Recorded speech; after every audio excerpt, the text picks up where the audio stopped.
Hello. My name is Emily Zinn, and I'm the Associate Director of the Carsey-Wolf Center, and it is my great pleasure to welcome Elizabeth Gabler and Marisa Paiva from 3,000 Pictures. We've just watched their wonderful adaptation of Lady Chatterley's Lover, and both of them are UCSB alumni, so we are very delighted to welcome them back to campus. Ole, ole, ole. So I have a few questions for them, and then we'll take some questions from the audience. So my first question is for Elizabeth. So Elizabeth, why Lady Chatterley's Lover now? I know the novel's been adapted at least a dozen times, including twice by the BBC, once in 2015 and once in 1993. And of course, Jolie Richardson, who's in your film, was Lady Chatterley in that 1993 BBC We're very version. proud of that. That's really As cool. is she. That was really cool. So, why return to this particular story now? Well, one of the great things about my life was that I was an English major here at UCSB. And I think that part of my education prepared me for my career more than anything that I could have possibly even imagined. And one of my favorite books and one of my favorite authors was Lady Chatterley's Lover and D.H. Lawrence. Marisa and I were working at 20th Century Fox, and we found out that this project was in development and needed a new home. And it had always been something that had been very daring to me as a book, very challenging, and I felt like it was something that could be retold in today's terms with a very feminist lens. And as my younger counterpart, Marisa, also felt in her own way, she felt a passion to retell this story as well. And we had the most amazing partners. David Magee, who we had worked with on Life of Pi, was the screenwriter, and we were very excited to reunite with him, and felt as if today's vision of this movie could be told more from Connie Chatterley's point of view, as a woman who wanted to seek her own vision and her own voice and her own freedom for her life, and not be entrapped in what was that society's norm. And so we felt like through Emma Corrin's brilliant talents, we could bring that vision to audiences today.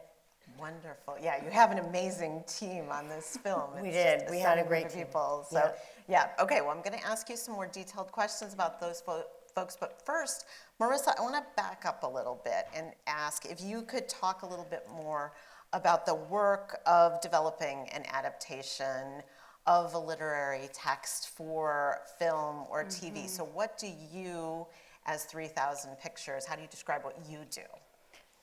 I mean, we work a lot with literary adaptations. I think Elizabeth, as an English major, has embedded that in all of us. And I wasn't the hugest reader, but I was a film studies major here at UCSB, communications major. And, the power of bringing a story to audiences that could watch it rather than read it is always something that we found, the power of the synergy between those two things. Yes. You inevitably cannot put everything from the book on screen, so we try to honor the fandom and we try to honor what's important to the author. Now, obviously, D.H. Lawrence is no longer with us, so we tried to honor everything about what we knew of him and what he wanted from this. But as far as our other authors, they're normally very involved in the process and very much. I didn't work on it for the company, but a cheerleader from the sideline of Where the Crawdads Sing this summer we had come out, and Delia Owens was very much a part of that process. Sure. That's always an important part for us, is to have them involved and on set and supporting it and knowing who we're casting as their characters. And the very first project I worked on was Ramona and Beezus, which was the Ramona Quimby series. Right. And Beverly Cleary was 93 when we made that, and I'll never forget when we went to show her the movie for the first time at her retirement home, or where she had retired with her husband, who was ill at the time.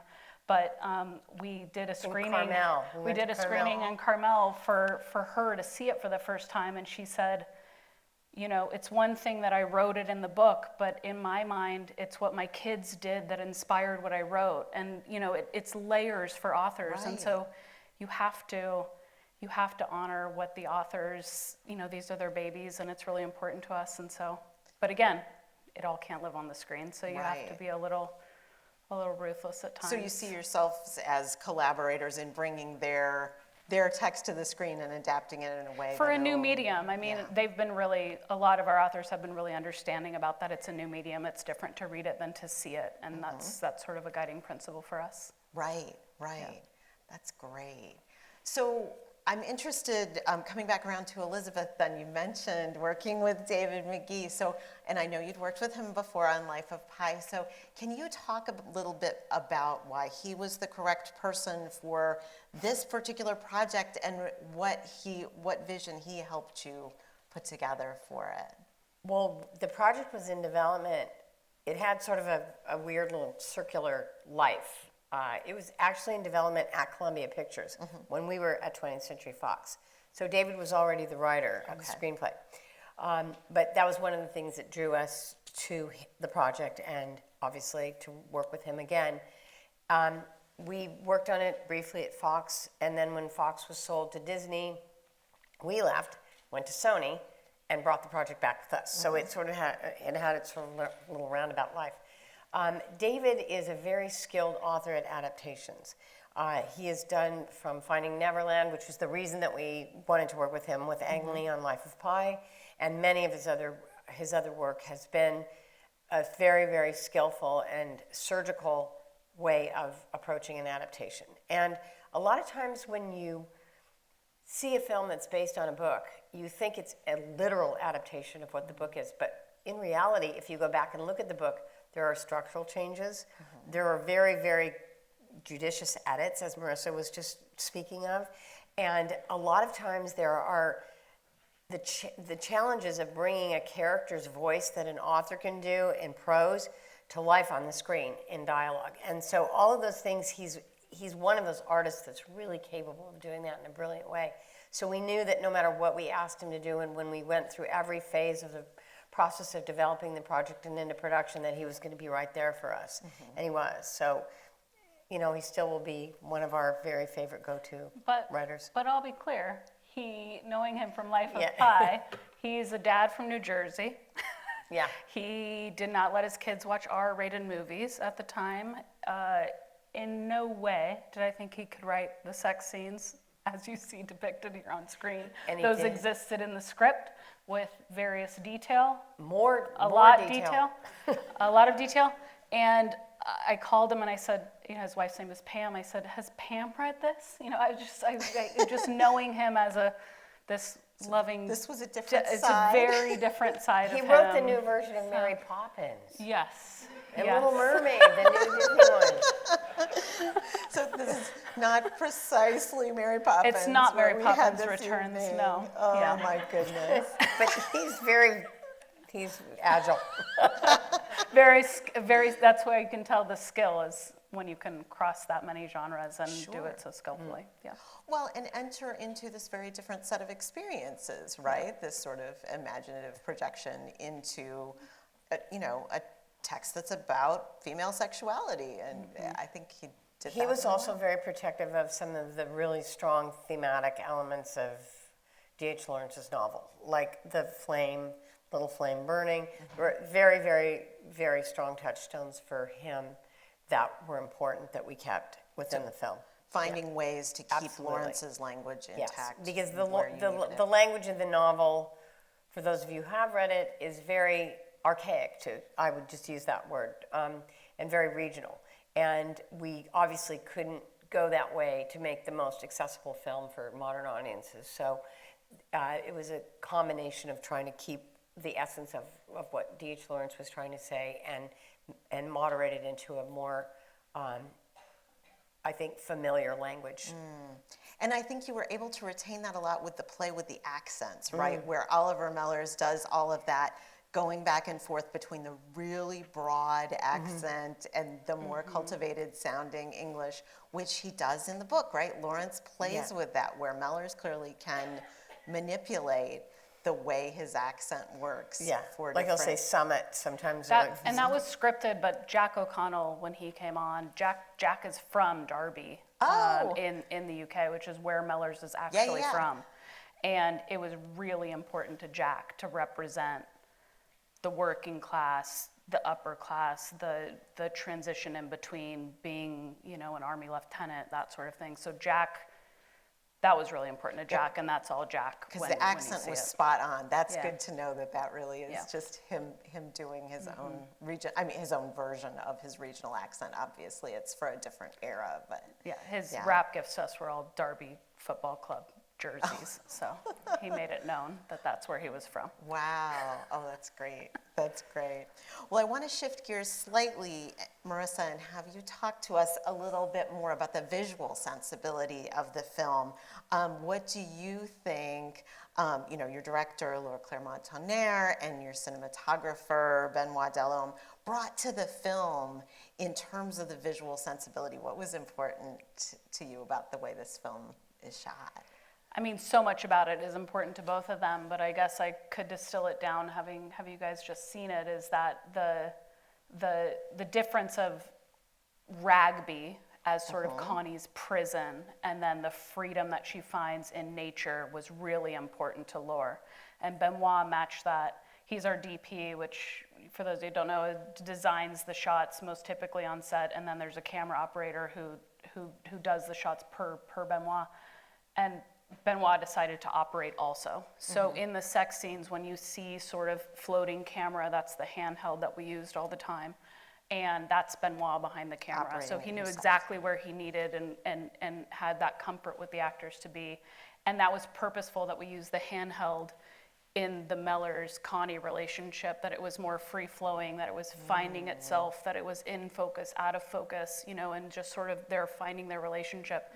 And in Ragby, it's much more locked off shots and panning and up and down. And that was very purposeful to represent, again, what is most important to us is representing a character's journey, and Connie's journey in particular in this, which is very important to Laura to tell the story from Connie's journey. So everything went back to how she was feeling in the moment. So again, Ragby was sort of became this prison with This sort of Clifford. static space, right? Where And nature became this free-flowing element that she was able to express herself as freely as she did with the character of Mellors. So that's the great. camera's meant to match that.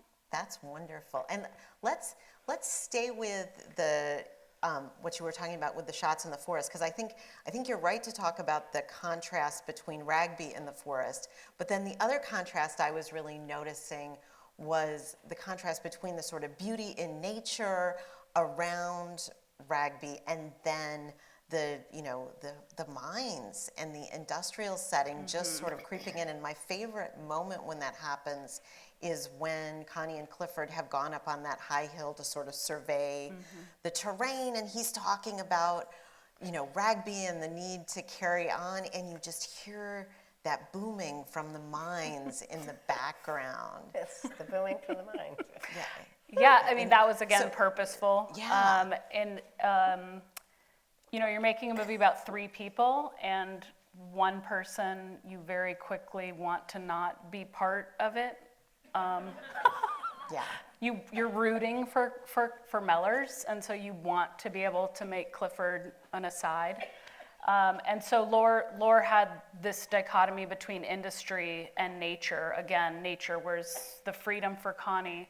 Industry was what kept her trapped. And so you see that not only in the mines, which are represented from the booming and up on the hillside, but you see it in the house when Clifford is having the discussion with Bolton about the radio and the obsession about the radio and the modernity of the radio. You also see it when he upgrades his wheelchair from a push wheelchair to a motorized wheelchair and the obsession with getting that to work. So the mines were Clifford's way into that industry, but really the industry was meant to represent Clifford's, everything became not about what's here and now with Connie as his wife, and became about the radio, the motors, everything that obviously she didn't relate to, but things that, there was. And upgrading the mines so they This could make future. fuel.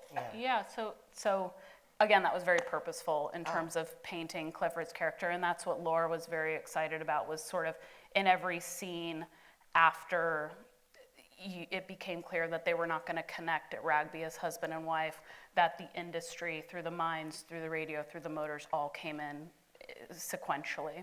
And straight out of Lawrence, right? I mean, this is the dichotomy he's painting too, and so I just loved the way the film was able to do that visually and also do that with that wonderful, sound in the background. So We have a lot of great bloopers of Jolie Richardson riffing off what the radio's saying, because obviously when you're shooting, there's nothing on the radio, and she was calling out soccer scores and stuff like that. So it was very fun. Oh, she sounds like a hoot. Oh my goodness. All right, so I want to turn back to you, Elizabeth, and I want to talk about the fact that, of course, the novel was very famously banned for obscenity, and the material you're working with here is very sexually explicit. So can you talk a little bit about the challenges of putting together this film that is very sexually explicit material and trying to, put it out there for Netflix? Well, we made a specific choice to make this movie with Netflix because of the fact that we wanted to have the freedom to be as expressive as we could be and make people feel comfortable about seeing it, especially as we were just coming out of the pandemic, as opposed to risking only a theatrical release, which would have been our choice at Sony. And I think we made the best choice by doing what we did. We had amazing partners with them. But the biggest goal, I think, for us as a filmmaking company was to make certain that the scenes with the sexuality were visceral and romantic and classy. That was really important to us. We wanted them to always be expressing something more about the emotional journey that the characters were going through, as opposed to just being a sex scene. Right. And that was really important for us, that each one was a progression in their relationship or a demonstration of the character's journey through life and their love affair and their relationship as they became just a passionate affair, which was basically born out of Connie's need for another human contact, to actually getting to know each other as people and falling in love with each other, and then realizing that ultimately they wanted to spend the rest of their lives together. So that was really important for us, that each one of those scenes was a stepping stone on that path. Right, and the diversity of the sex scenes you have in this is fabulous. And then also, one thing that I find wonderful... Diversity, there's a good word. both with Lawrence and with your film adaptation, is that there's this element of silliness in the whole thing, right? I mean, there's the running around in the rain and the putting the flowers on each other. And that was really important to Laura, was sort of the playfulness of especially the dancing in the rain. That was a huge scene for Emma and for Laura to capitalize on the freedom of that. Like Elizabeth said, we made this during the pandemic, and we sent Laura the script when she was 8 months pregnant, living in LA. It was the height of the pandemic. It was like June of 2020. Too. It was her first kid, and everyone felt separate from each other. And we never even met her except for on Zoom. On Zoom, yeah. So for a long time. until we went to set, but it was definitely meant to be sort of a love letter, if you will, back to intimacy and touching and all of that. That can be sort of, we talked about this, slightest moments that aren't sex necessarily, but a hand graze, or when she's pushing, the motorized, wheelchair from the back and she kisses his cheek, and just sort of things we were deprived of. Even holding the little chick.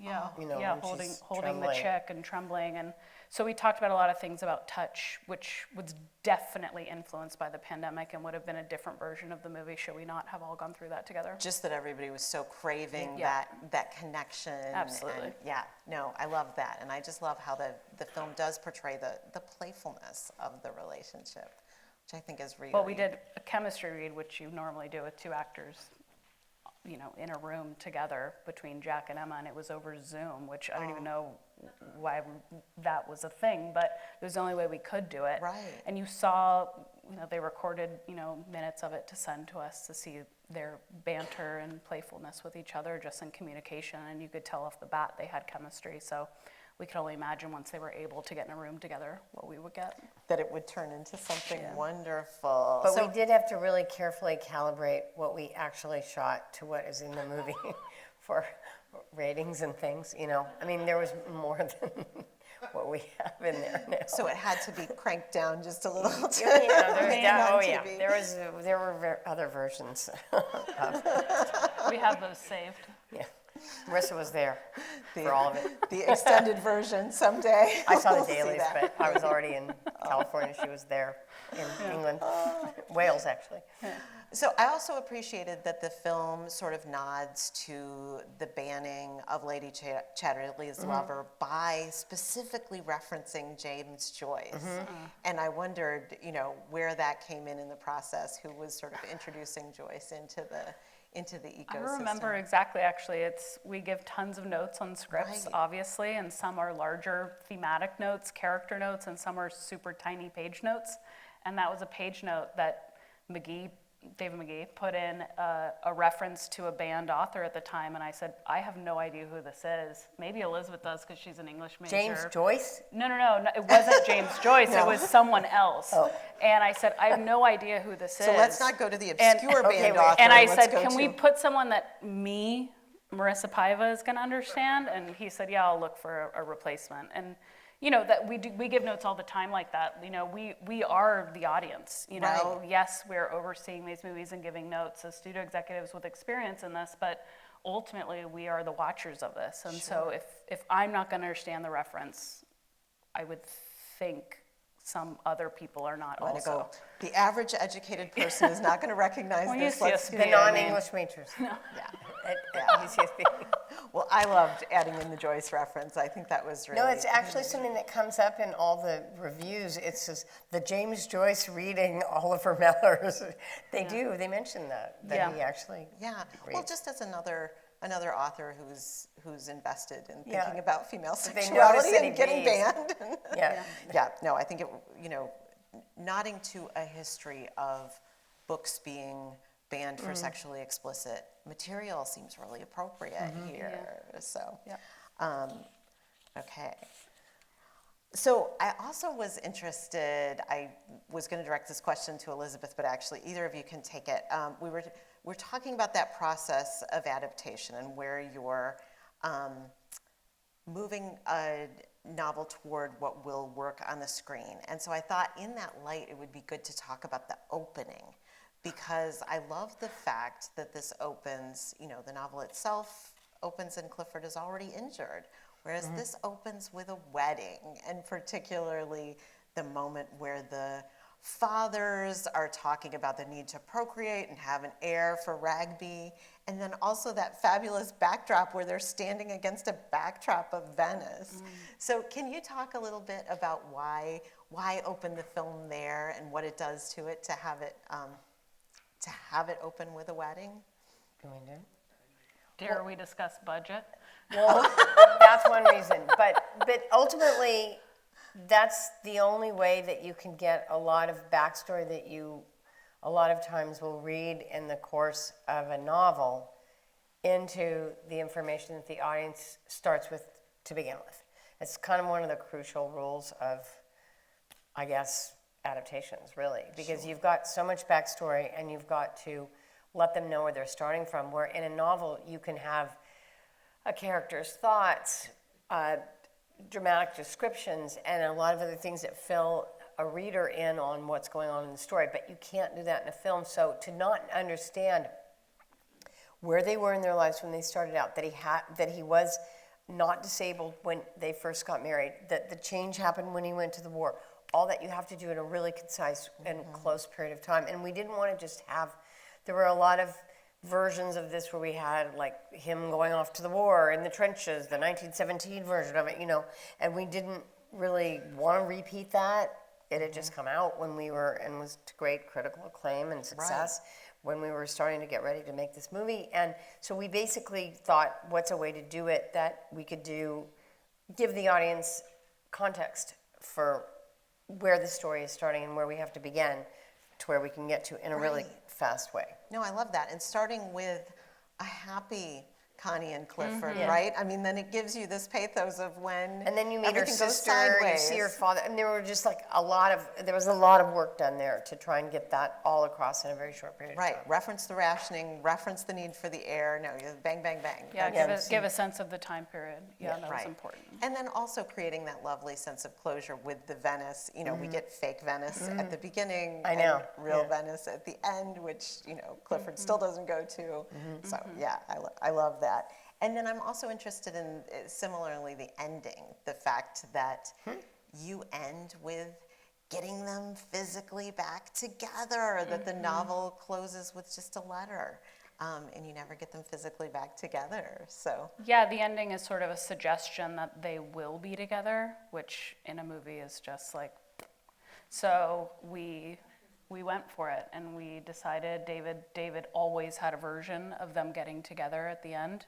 It was never just a letter being written, it was always them physically together. And obviously she's pregnant, her haircut is different. You know, we tried to give a sense of the passage of time. We wanted to miss Mellors as much as she has, you know. So those were sort of manufactured things that, not manufactured because Lawrence had them in the text, but just in terms of a visual or how an audience would have think about it. right, the haircut is really Yeah. striking. And then just the fact that she is the one traveling, right? He's in this one spot and she goes to him. She's, you know. Well, being a she's gonna modern find him. woman was really important to Emma and to Laura, our director, was to represent, you know, if Connie felt that strongly about Mellors, she would go and get him, you know, and that was something that was important to both of them to represent, that Connie would never be a passive character in a period story, regardless of the times or the expectations for Connie, that Connie would always make the choice that Connie wanted to make. Right, right. And this movement through space that just represents that, you know, taking the car and going. I love that. So, and this is a good segue into talking a little bit about Emma. So I just thought their portrayal of that character was so amazing. And so I was hoping you could talk a little bit about Emma as a collaborator, but also about the idea that you have a non-binary Lady Chatterley and what that means. So Marisa, do you want to take that? You want to talk a little about Emma? Yeah, I mean, Emma's obviously most recognizable as Diana from The Crown. So not someone that shies away from a tall order and not someone that shies away from, it's not so much present here in our curriculum, but in the UK, a book that everyone reads. Yeah. So certainly they did in their high school equivalent of our high school experience. And Emma went at it, you know, full force, and they just decided that they were going to represent it as a modern woman, obviously playing a woman, you know, though Emma identifies a different way, was recognizing Connie as a woman. Connie is a woman in the 1920s who's married. You know, Connie is a woman who we want to represent the modern woman for all the same plights that the 1920s represented of control of women's bodies and all of that are still present now. And so it really wasn't that big of a discussion with Emma in terms of their identity, and obviously they speak to that much more eloquently than I ever could. But it really was about finding the right partner with Emma to represent that. Speaking to a question you had earlier about the intimacy, it was very important that what they showed, Jack showed, and we made sure of that. And so a lot of the nudity scenes, as you see, represented both of their bodies in a way that was there was a lot more full frontal male nudity than you usually have in things. He wasn't Tell me shy about it. either. But yeah, I mean that was purposeful. That Emma, with their own journey with identity, wanted to make sure that Jack was showing what they were putting themselves, you know, on display for as well. Yeah. So. I love their embodiment of the character in terms of just like the sort of, both the sort of awkwardness in these social situations and then just sort of stomping around the woods in these, I feel like the way Emma wears those period clothes is just fabulous. Oh, Emma, like that scene of them jumping in the water was completely Emma and Jack, like at the end of a day. And it was freezing water in Wales.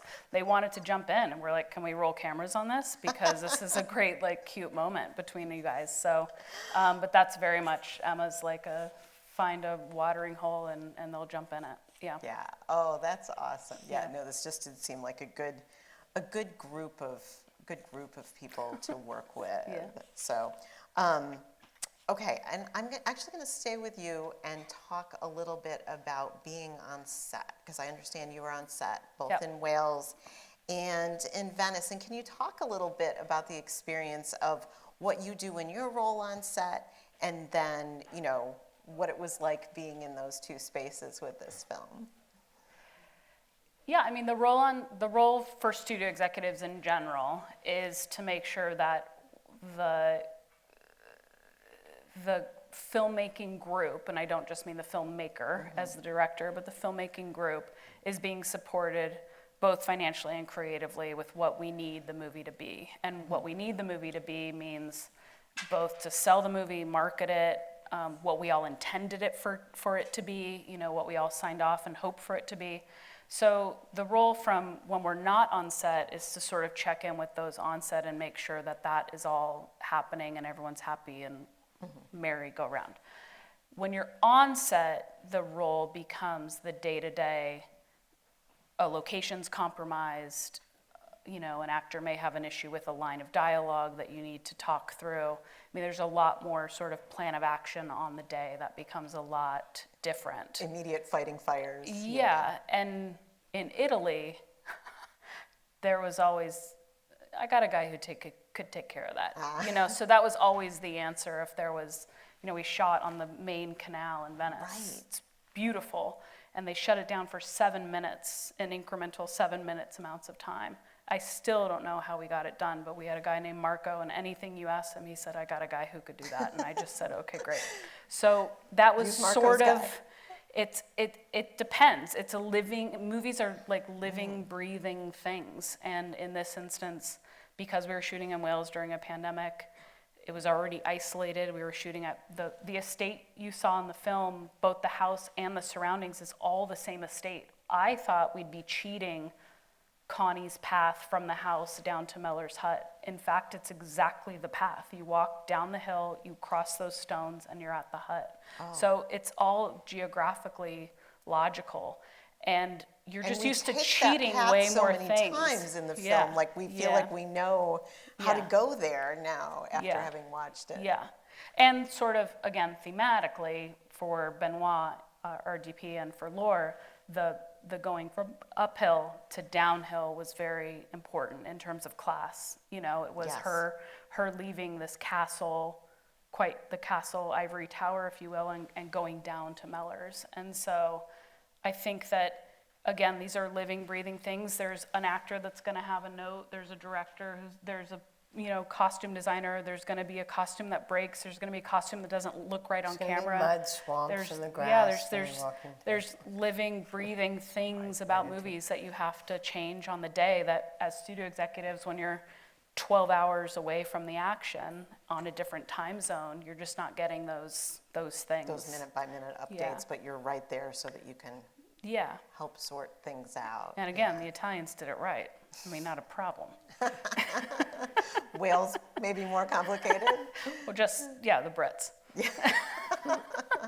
No, they were lovely. But the house we shot at had never been shot at before for film or TV. So we had looked at the house that Atonement had been shot in and other films you may have seen, and those are available, but we decided to shoot at a house that had never been shot in before, so inevitably that comes with growing pains. And to what extent to what extent did that house come with those furnishings, and to what extent was it None of it. No, okay. So the rooms were right, and then we just kind of stripped them all of everything. The room where Connie retires to, and it has that blue and white wallpaper, and she cuts down the photos. Takes down the photos, great scene. So we completely re-wallpapered that room. So what's funny is we did all the changes to the house, and then the owners, of course, kept it all because it was like huge upgrades. We repainted, we re-wallpapered, I mean, we did tons of stuff for their house, so they're thrilled. I bet. Yeah. Well, I also love knowing that the geography of that works just with the extent to which you get Connie and Mellors lingering at that border, right? The border The between gate the was forest actually and, there. I mean, That we again, like we normally cheat all those things. Yeah, we spend a lot of time there in the Yeah, film, and that's yeah. great. Oh, good. Yeah, there's an encampment Yep, up there. yep. So, Elizabeth, I want to go back out to a more macro level again and ask about how you decide whether a particular text might be good for adapting into film or TV. What are you looking for? What kinds of things tend to speak to you? Well, I think we are very much in sync after working together for many years about this very subject. But ultimately, we look for, obviously, a storyline that can be adapted. I mean, there are many books that are absolutely wonderful, and it's very difficult to translate that author's prose into cinematic form. So you need to find something where you can actually find a very clear concept, a sellable concept, an idea that makes sense to an audience that's going to go buy a ticket or turn on to a platform to watch this story. Also, I think we always look for a very strong emotional journey for the characters. That's really important, that we connect to the characters, that we find characters that are interesting. We tend to not go to the more dark and bizarre stories in our tastes at 3,000 Pictures as we did at 2,000 at Fox before this. So a lot of the stories that we've told are deemed untellable, like Life of Pi, for example, which seemed to be the impossible one. But for us, it was the story of a young boy who had survived great tragedy and lived alone in a lifeboat with this tiger. Yeah, it just happened to have a tiger in the middle of it. Yeah. But transcended dialogue and language and could be basically what we felt was the first international family film, because you didn't need words. It was all there in the imagery. And of course, one of the other things that draws us to material is, will this attract a filmmaker that we really want to work with?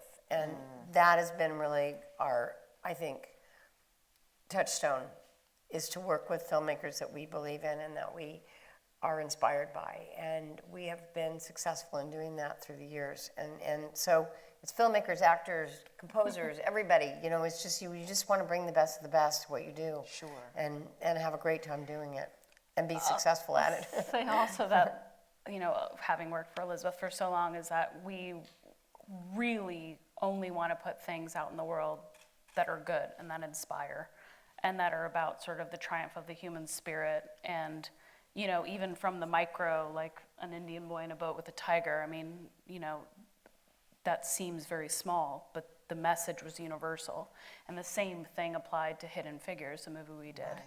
Right. You know, Black woman working at NASA, mathematician, 3 things I am not, but that was something that we felt had a universal appeal that would mean something to people and that people could relate to. And Such an important that story to tell. universality of stories that have been deemed unmakeable or very tough, or God, this one's a really tough one.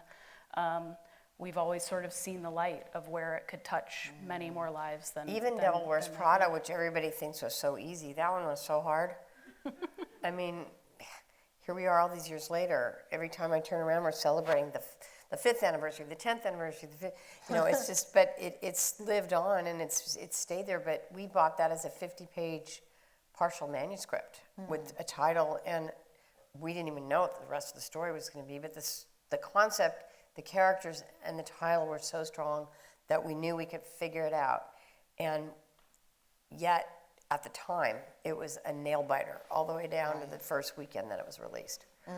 Well, and it worked out. Yeah, but you know, you're knocking on wood, you got bloody knuckles all the time, lighting candles here and there. I'm going to turn to audience questions in just a moment, but before I do, the one last thing I want to ask the two of you is what else can you tell us about what you're working on? What is on deck now for 3,000 Pictures? All right. Well, Tell 'em. we've been working for almost 9 months to close the rights to the life story of Bruce Lee, which will be directed by Ang Lee. So that's reuniting us with our dear friend, and about to be announced. So you guys are probably the first people to actually hear it. But we had a breakthrough today with the chain of title. We're hoping this is all going to happen. And we are very excited to say also that Ang Lee's son, Mason Lee, will be playing Bruce Lee. He's an actor. He was just nominated for an acting award called the Golden Horse in Taiwan, where he's been working. And so hopefully by the end of 2024, we'll be able to bring that to cinemas. That will be a theatrical release internationally. We're also working on Kazuo Ishiguro's novel Clara and the Sun, which also has reunited us with our friend Jim Mangold, who did Walk the Line for us back at Fox, who's writing our script for us right now. We have a magnificent limited series, which is also at Netflix, Marisa's Passion, Girl A, which is a book written by a first-time novelist in the UK, Abigail Dean, and a wonderful filmmaker, Johan Renck, who you will know from Chernobyl, this magnificent HBO series that he did. Is our director, producer, and guiding light. And that right now is in development, hopefully to hit the platform next year. So this really There's a represents lot. your move into limited series television, right? Yeah, we're Because working Yeah, on. we Marissa's sort of- been passionately digging away at Joan Rivers' life story, a project called Can We Talk, which her daughter, the wonderful Melissa Rivers, is producing for us. And we have a great script on that. We're just about to get a director on that one. So we have all different kinds of projects. And The foray into television is really exciting. Yeah. I mean, we read books and projects all the time, and to be limited to just the film medium, whether it's streaming or theatrical, we kind of got sick of that and realized that if we love something and it's a better limited series, why can't we do that? I mean, I watch everything. I voraciously, go through everything, and I just would love to have a great limited series that all my friends go, oh my God, I couldn't stop binging this, So, Another set of tools for you. Yeah. That is great. Well, thank you guys for talking to Thank me. you. And now the next thing we want to do is turn to take a couple of audience questions.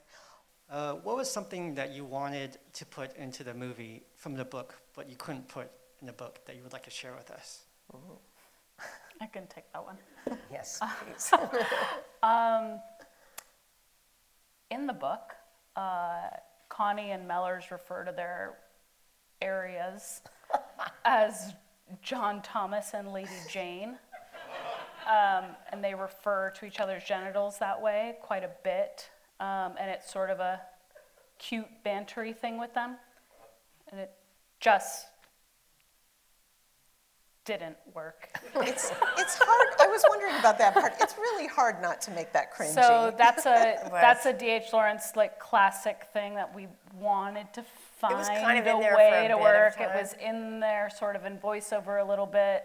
The actors really loved it. Of course, actors love that kind of thing, but you could just see people squirming in their seats, hearing that. So that, to Elizabeth's point about ratings and sort of making choices as far as we went with the sexuality here, as you saw, that may have tipped the scales. So that is one classic D.H. Lawrence thing that the we did leave out. personification of genitals was Yes. just a bridge too far Just there for on that Elizabeth one. and myself alone. The yes. relatability was a little odd too. So yeah.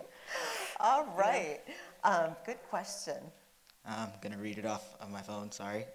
For a film that was very pensive, like this one, it relies a lot on the unspoken features.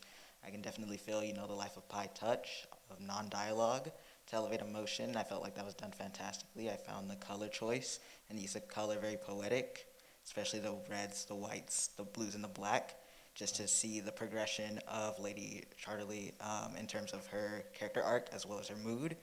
So I just wanted to know about how you went about using character through their objects and their relation to those objects for their identity for a film that's about relations itself. I think that's peak literary analysis, so I just wanted to know your thoughts about how you keep that literary form and analysis, not only intact, but displayed so viscerally, through color, and making sure that you keep that astute, I guess, thematic commentary within your film.